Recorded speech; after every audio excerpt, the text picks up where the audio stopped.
Hello and welcome back. This is Tilak Dutta talking about a tryst with Mahakaal, the ghost who never died, and the dimensions thereof. I'll continue with the subject of Bhagwanji's dummy or decoy from where I left last. Let's presume there were dummies, as he has said. One decoy or dummy held fort when Bhagwanji went out. Other dummies were there to carry out specific tasks internationally. Each one could have a specific function. But how did these dummies come and go without Saraswati Devi not knowing? Yes? Were they also in astral form? No answer. We only read what Bhagavanji said. He says, and I'll have to read this, a Purna Siddha can manifest himself in his physical body through astral. Again, wrong English, but still I'll have to read it that way. Through astral. At hundreds of widely different places at the same time. There is also a quotation from Subhash Chandra Bose himself, which is quoted by the lady Kitty Koti in the book. There are certain sannyasis or holy men who, though far away, are able to appear and talk to you. Okay.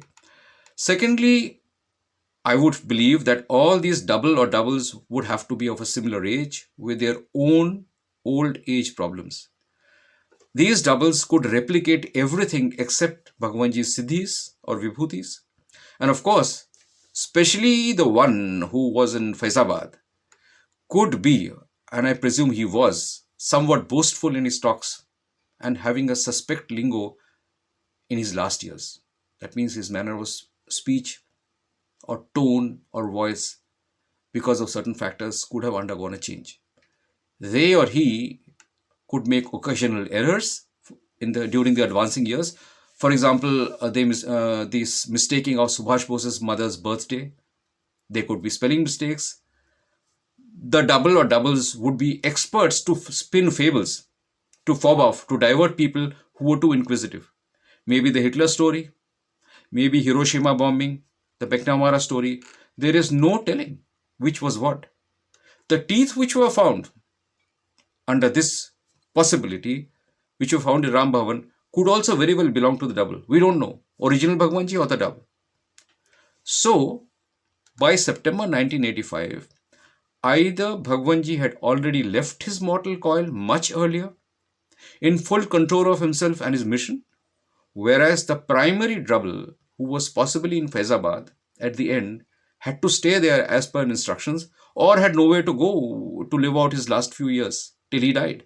By then, the need for this double to be extra cautious had tapered off, had gone away. This is why the invaluable video uploaded by the Mission Netaji team, in this you see Dr. Tomar says he saw Bhagwanji wearing a sacred thread and speaking in a high-pitched voice. Dr. Tomar even mimics the voice. He says he saw that Bhagwanji had a slim body profile and used to cry out Oma, Oma at night from the pain which he suffered. Does this description fit Bhagwanji as testified by other visitors such as Surajit Das Gupta from the voice to the girth, or even the descriptions of Dr. Banerjee and his wife Rita Banerjee and the voice? They are very different. Chandrachur Ghose told me that Dr. Tomar was questioned by them about his assertions, but he stuck to his narrative. This happened sometime in the 1980s. Or the other possibility was that Bhagwanji had indeed physically left the area much earlier, but he may very well have left his mortal coil too, some years later, and not lived till now. There is no compulsion to believe that he is alive in the same body. I'll repeat, in the same body. This can happen, of course, yes, but only under extraordinary circumstances which are permitted. By whom? His Divine Mother energy.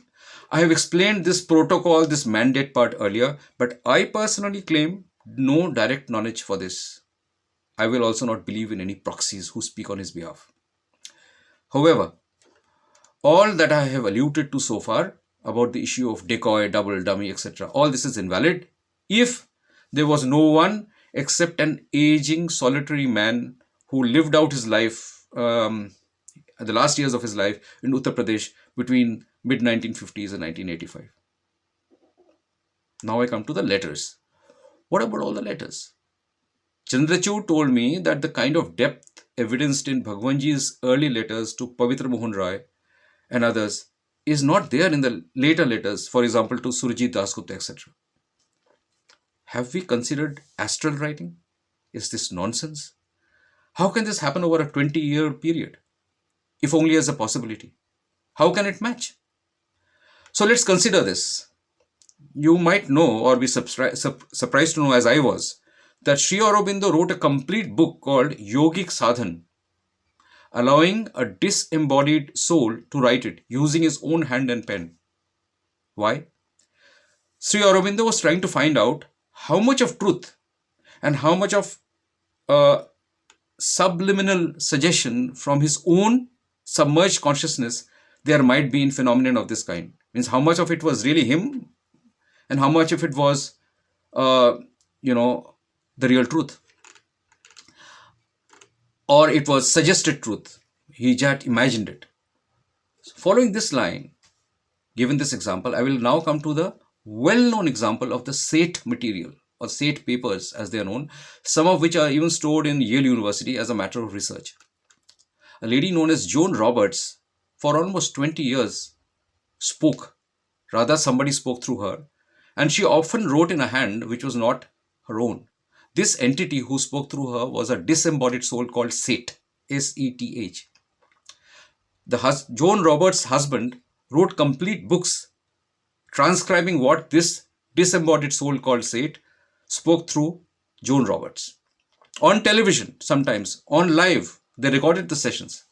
Sometimes she picked up a pen and wrote sentences which were consistent between sessions, but which she could never reproduce or replicate them when she was out of this kind of trance. You must note that this lady had many complications in health. I've referred to this earlier. She died early, at the age of 55. Of course, these stories at that time were hotly contested. They were examined by skeptics, but also believed by hordes of people. What is noteworthy, is that the lady herself was open to the possibility which Sri Aurobindo mentioned, that all or much of this info may have been in her own subconscious and it did not come from elsewhere. But you know what? Once you read the matter from SATE material, it just takes your breath away. It is unbelievable, phenomenal. There were all sorts of information, including unknown languages, unknown symbols, which no consciousness could have a prior knowledge. This series was, in fact, one of the major forerunners to much of what is known today as New Age spirituality. I understand that even people like Richard Bach and Dr. Deepak Chopra were influenced by this SATE material series of dictated books. There have been other cases too. For example, Srinivasa Ramanujan, legend. He said all his formulae were dictated to him by his family deity, Mother Goddess. And today, the applications of these formulae, I didn't spell it out, are phenomenal. A lady called Patience Worth wrote several novels through one Paul Curran between 1913 and 1938, where the medium who wrote this only had an 8th grade education, and you see the quality of the writing. Over the years, there have been a group of scientists and psychiatrists who have examined these phenomena on many counts, such as fraud, hypnosis, incipient schizophrenia, and dissociative identity disorders, cryptomnesia, extra high creativity, psi functioning, and so on. At the least, they accept that there was no malified intent, that these writings were real. That is why Yale University stores the SATE material for research, because they are at least worthy of a second look for the still unfolding possibilities of man's evolution. And I'll quote a concluding remark from one such psychiatric study. The person says, I'll have to read this please, such phenomenon are in the domain of world experience, but far beyond explanation. I want to emphasize that we can and should no longer wish them away. As with psychiatric systems, any worldview may have its own limits of relevance. Ours is now being challenged. So then, Could Bhagwanji have been writing all along in his astral body through his decoy? Was he disembodied as he always claimed? Yeah, that he had no body. By a certain quirk of his own fate, he was disembodied. Or at times he was and he could, I don't know. I repeat what he said again and again. Please believe me that I am a disembodied entity kept alive due to the mission set out by the Divine Mother. Where some of the letters also written by his decoy, can we dismiss this as too fantastic? Once again, which court of law will accept these possibilities? Well, it could very well be a double who met the Banerjees and others more and more openly. By then, this double had acquired some glow of the mastermind shadow behind him too. Quite likely, the double was also into Tantra and certainly into astrology. This double could not be detected by Saraswati Devi, as I have discussed with Chandrachur Ghose also. He himself said that she couldn't detect. Even Dr. Mishra may not have known who were all the doubles. His quotation, Bhagwanji said he will have coffee with me. This quote could very well have been a dodge from the double. It could be also some double whom Baldev Trikha and the others met. It's also possible that Bhagwanji was in Tashkent while his double held the fort in Ayodhya. Now, did all these doubles come with him when he crossed into India? When did they start their functioning? As early as Lucknow, Basti, Neemsar? There is no answer. Please remember only this. He told Leela Roy in 1963 that he was personally training 5 such doubles or dummies to deal with any situation, including knowledge that about the smallest detail about his own personal life. Was this the reason how he could attend to his so-called administered land somewhere where he had his secret mission? Which self was a decoy in flesh and blood and which one was astral? Which was the real Bhagwanji and which was the decoy on any given day? I don't know. And I also feel no one except the highest adepts can tell with certainty as to which one was the original and which one was the decoy at any given point. That's why I have Leela Biswas state in my book, What a Complicated Mystery. Well, it is made complicated by an entity who ensured that he would remain inscrutable. This is also why I have 2 quotations from Sri Aurobindo and Mahakaal on the opening page of my book. Let me quote. Mahakaal's one you know, I am inscrutable. And Sri Aurobindo says, nobody can write my life because it has not been on the surface for man to see. Let me take that further. Sri Bijayanag, Abhijayada, he told me that when he first went to meet Mahakaal in 1970, and this is after his aunt and foster mother, the legendary Leela Roy, had passed away, the first thing Bhagwanji told him was, in Bengali, Tomar pishi amar sathe ekhane boshe achen.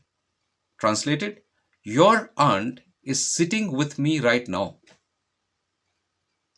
Vijayada was speechless. So what is this? PTSD? Mentally deranged? How do you interpret this? Bhagwanji alludes to Leela Roy being alive and present with him. At one shot, this can explain all the projections by him, whether by himself or through the dummy, doesn't matter, that certain events would happen when Leela Roy, Pavitra Roy, Dr. Mishra, Santosh Bhattacharya, whoever, are still alive. Because as I explained earlier, in that realm, all these souls are alive for Bhagwanji in astral form, as real-time witnesses. This is the problem. Except that he never clarified this. Many Nath yogis and others too speak in this manner, that the world after death is the real world and our world is the dream world of working out karma. So Dr. Mishra in fact told me that sometimes in the later years, Bhagwanji would catch cold inexplicably overnight. When questioned, Bhagwanji would, with a lot of sorrow or ruefully, he would let out that he had to go out in the bitter winter cold in his astral form to meet unknown people or entities and return to his vital bare body, making him susceptible to sudden colds. Bhagwanji's quote, "Kya karu? Jana hi padta hai." So who was this? My hypothesis, which is open to correction at any point of time. The original Bhagwanji or Subhash Bose, with all the inner knowledge of past associations with his earlier followers such as Leela Roy, Pavitra Mohan Rai, whoever, and armed by his phenomenal tantric energies, this entity was always in control of the situation and always present. He was driving things as a master. For his mission, he would not take the slightest chance, not with Pavitra Mohan Rai, nor Dr. Mishra, nor anybody. Hence the doubles and all the stories to divert people. His presence could have been real, it could have been astral. But, and this is the big but, for all this to be true, I repeat, we would have to presume that yes, Bhagwanji had reached that state and was not a small time black magic adept. It is not an open and shut case by any means. In fact, this issue of double or dummies could be precisely why a Government of India official gave a response to Anuj Dhar. I think I read it first in Back from Dead, as early as that the man who lived in Ram Bhavan was a close follower of Netaji. I can't emphasize this more. Ditto Dr. Mishra, when he says that people mistook Bhagwanji for Netaji, or that this person was like his grandfather and not Netaji. Strictly speaking, they could even be right, except, I stress this, except that they all hid the fact that they knew that there was a real Netaji and Bhagwanji, Mahakaal, who had been there all along. Thank you. That's all for today. Take care. Bye-bye.